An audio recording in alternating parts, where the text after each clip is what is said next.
Welcome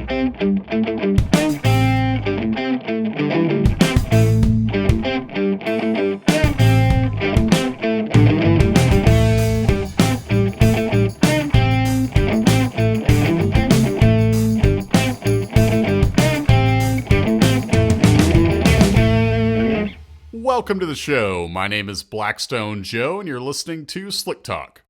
We're releasing this episode in 2022, but I'm recording it at the tail end of 2021, so I'm not quite in the new year with you yet. But I'm going to get there, and congratulations to you for making it out of 2021. A lot has happened, but a lot of it was good. And under the category of good, I would definitely include this past year's Slick Talk episodes, especially our collaborations. And I just wanted to give a quick shout out to those. Either you might not have heard of them yet, in which case I would encourage you to check these out, or you might be one of those collaborators who partnered up with us, in which case I want to give another thank you and a shout out to you as well. First up would be Kevin, aka Ultra4 Jones. Great guy. We had a better chat. Check out his Instagram handle, by the way. Ultra4 Jones does a great job of showing the world what he's up to. A lot of awesome stuff happening in the garage, and also when he's up to his Ultra 4 antics. It's really cool. I have a good time following it. Secondly, we have Michael Thomas of Pennzoil. So Michael Thomas now has his very own podcast. Luckily, we were able to snag an episode with him before that, but Michael's Motor Alley is his current show. We had a great time chopping it up. And then beyond the Slick Talk label, we also partnered with Garage Heroes in Training on their podcast and Grand Touring Motorsports on their podcast as well. So if you haven't checked out those episodes, do that after you leave this show.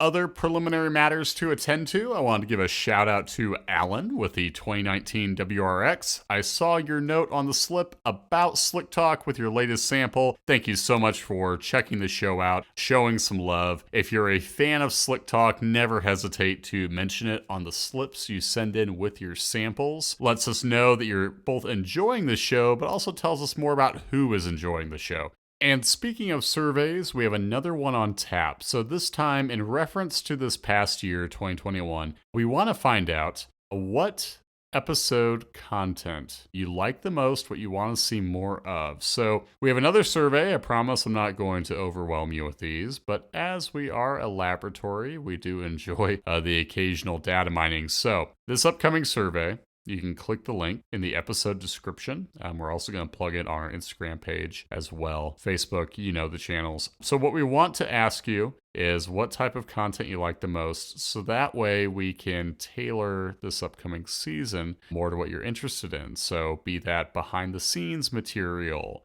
collaborations with other social media names. I mentioned earlier this year, we collaborated with Ultra4 Jones. We had a couple of different podcasts that we linked up with. So this survey is just in reference to content. We want to better serve you. We want to put out what you want to listen to. So click the link in the episode description. Let us know what you'd like to hear more of, and we'll keep that in mind when crafting upcoming episodes.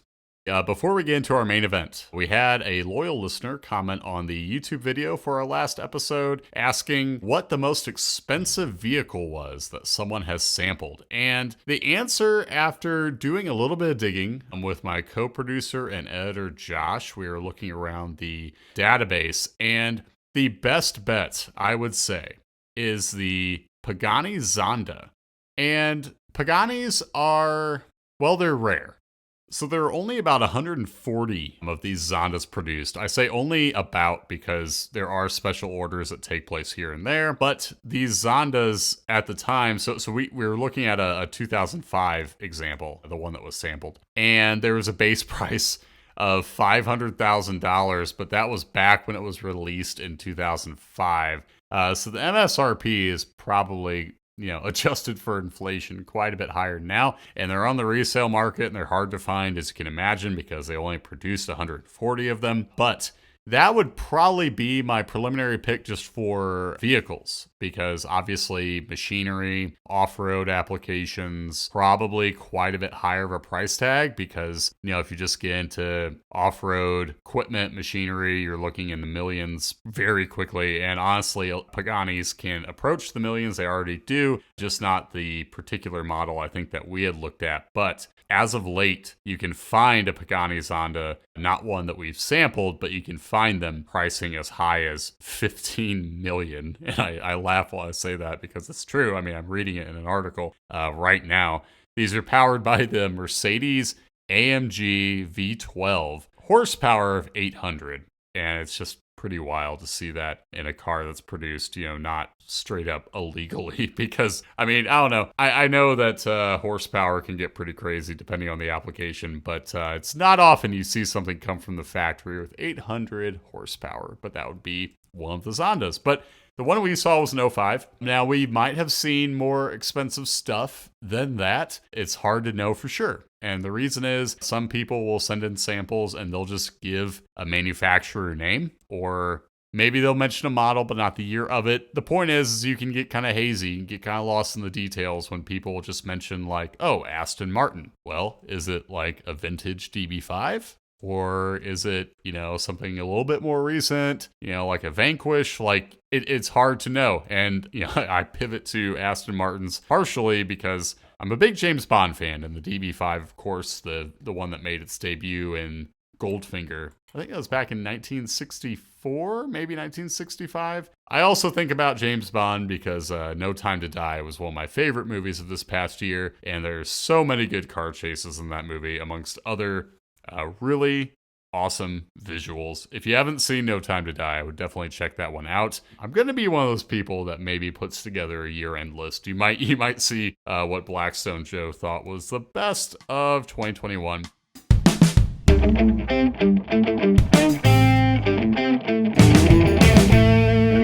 So I brought up a survey at the start of the show, the one I would like to do after the release of this episode, where you can record, where you're listening from. But that's the second survey, and I promise I'm not going to get crazy about these. But like I said, it's a good thing for a laboratory to accumulate data. And this first set of data was really interesting. So episode 54, I asked, what's the biggest factor in deciding to keep, sell, junk a vehicle?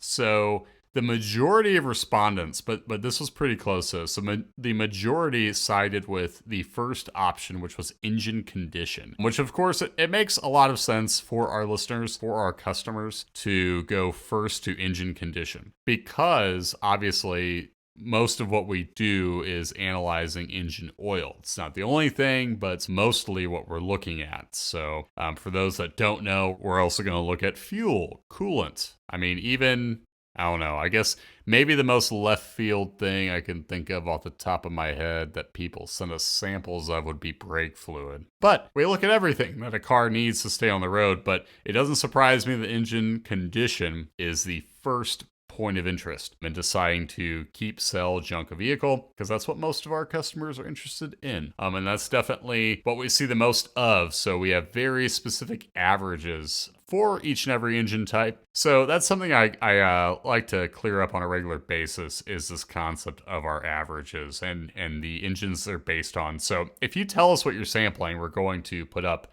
a set of averages for comparison for that particular engine model. So if you're sending us a Ford 3.5 liter EcoBoost sample, the averages will be Ford 3.5 liter EcoBoost. But if you don't tell us, say if you just say it's a Ford pickup, and then we're going to have to get into a guessing game. Hopefully you gave us the year. If you give us the year, that always helps. But we are going to put up specific averages, and that's obviously a major strength of Blackstone. Other labs are just going to highlight certain levels of metals, and then they're going to say, oh, critical. And then all of a sudden you're left to your imagination for what critical means. So the second most selected answer in this survey was cost of general maintenance. And truth be told, this would probably be my answer.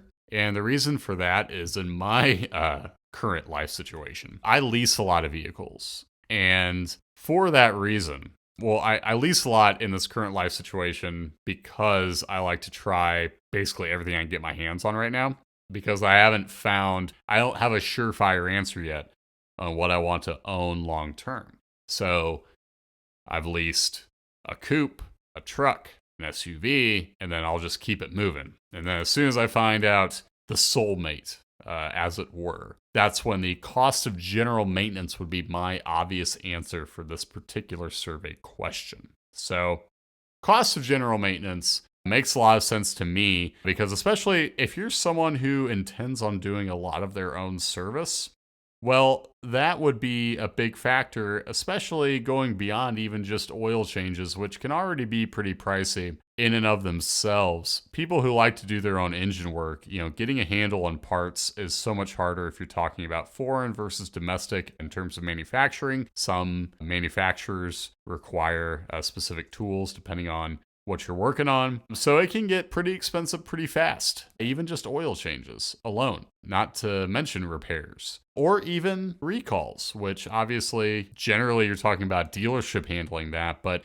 I wanted to offer up the possibility of a known recall issue being a deciding factor in whether or not to keep or get rid of an engine. No one selected recall issue, and I'm not offended, but it's interesting to me because obviously a lot of different motors have recall issues, and sometimes that scares people off, sometimes it doesn't. And it's always interesting to me knowing, I guess, the owners who are fully aware of there being a recall issue and just biting the bullet and wanting the car anyway, versus people who find out there's a recall issue after they've bought the car and then they're left to decide if they want to look into that. Is it a Craigslist special? And you have to wonder if the last owner dealt with this particular issue. Did the dealership deal with it already? Are you left to handle it on your own? So that's kind of interesting. I don't know. It's kind of I guess you would say a boogeyman factor in the sense that, not every vehicle is going to suffer from the same problem, even if a lot of them can. We see that with like fuel system issues, for example. There will be some makes and models that struggle with a lot of fuel. And the reason for that can be like due to a fuel mapping issue. Maybe it's a problem with injectors, a lot of potential reasons for excess fuel. And sometimes you'll see owners, we'll get a lot of business from some owners who hear about an issue, maybe on a forum or their dealer might notify them. Fair enough, they'll kind of assume that their vehicle might be affected, which is why oil analysis is such a useful tool, as you can see if, in fact, your vehicle is subject to a particular issue. Is there a troublesome amount of fuel? Is there coolant? You're able to verify that with used oil analysis. So where a lot of our business naturally can come from with certain makes and models is seeing if an issue is affecting their vehicle. So it was interesting to me, and I wanted to offer that up as a question on this survey. So no one selected that. So we have a lot of brave souls in the Slick Talk listening community. And, why not? I applaud you. A lot of you are savvy with your maintenance. You're not scared of an issue, or you've done your homework and you know whether or not your vehicle is affected, or maybe you use oil analysis to rule out those problems on your own. Either way, all of these answers are interesting, but going past engine condition and cost of general maintenance, so those were the two clearly dominant answers. Engine condition was a favorite, but not by a huge margin. The next most selected option was other. And one of our listeners gave some insight into their selection of none of the above or other, whatever you want to call it. So they mentioned that it is usually cost of repair versus the value of the vehicle, regardless of whether it is an engine, transmission, etc. So something I'd also like to let people know, when you find a problem with used oil analysis, and we mentioned, there's coolant or there's this excess wear coming from a particular part. You don't always have to take those findings and assume that a repair is of the essence or necessary to the extent that you have to think about getting rid of the vehicle. Picture this example. Just today, I was looking at a vehicle that had a known coolant leak, and it had been lingering for I'd say at least 5 oil changes. So over the course of 5 oil changes, this owner was able to monitor the leak and see that it wasn't causing excess wear. The oil was holding up fine, etc. So using a $30 used oil analysis in the absence of making a repair that was almost assuredly far more than the cost of this vehicle, which by all means was still in good shape, aside from a minor leak that they were able to watch, the impacts of and testing. Everything looked fine. So if you're dealing with an instance where you are owning a vehicle, or say you're in a pinch and you need a car and you buy one knowing it has a couple potential issues, you can use analysis to A, confirm particular issues, and B, monitor them and know if you have to address them, or if, for example, it's a leak where it's already taken such a toll that if you don't get to it soon, the vehicle will fail. So, yeah, if you ever find yourself in one of those instances where you're weighing whether or not to get rid of, junk a vehicle, analysis, I think, can be a linchpin in making that decision and also managing your maintenance. If you decide to keep the vehicle, you're able to keep track of it using how it looks in testing.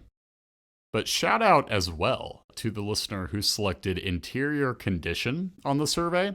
That is very important, just because, I don't know, even just detailing a vehicle can be grossly expensive, depending on who you go to. I happen to have a friendly neighborhood detailer who, doesn't charge me an exorbitant amount. But interior condition, man, if the engine sounds good, runs well, transmission's fine, that's all well and good, but imagine if that vehicle was turned into, just a crime scene in the interior. I don't know if anyone listening to this show, well, surely some of you have seen The Other Guys, where Will Ferrell's Prius is like abused multiple times and turned into a quote unquote soup kitchen.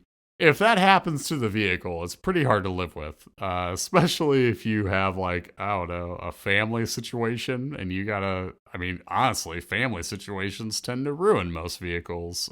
Case in point, I can remember being a kid and just making a mess and not understanding why I was being reprimanded for it. So, yeah, truly, interior condition. I relate to that, so I appreciate the anonymous listener who selected that as their deciding factor. We also had a answer for the transmission condition being their deciding factor. I relate to that one as well. My wife's first car was a Cavalier, and let's just say the vehicle maintenance of this car was also Cavalier. That's my first and last pun of the episode, so don't worry. There's not more where that came from. But the transmission on that one was, I think it needed to be replaced as soon as she got the car. And then after they replaced the transmission, the engine blew. So if you ever feel like you are put upon, just picture someone whose first car needs an immediate transmission replacement and then the engine blows up while they're on I-69 headed to Indianapolis. That's a tough day. That is a character building day if you have that occur to you. But if you're not to the point where the transmission has gone out or the engine has not blown up, and you're just looking to take care of the vehicle you love, if you're looking to check out a vehicle that you're thinking about buying, or if you're looking to monitor a potential problem, see what's what under the hood, there's no option better than Blackstone Laboratories. Thank you for sticking with us for another year of Slick Talk episodes. It's been a blast. We have more on tap, more on the way. So if you haven't clicked that subscribe button, go ahead and do that right now. Thanks for listening. This is Blackstone Joe, signing off.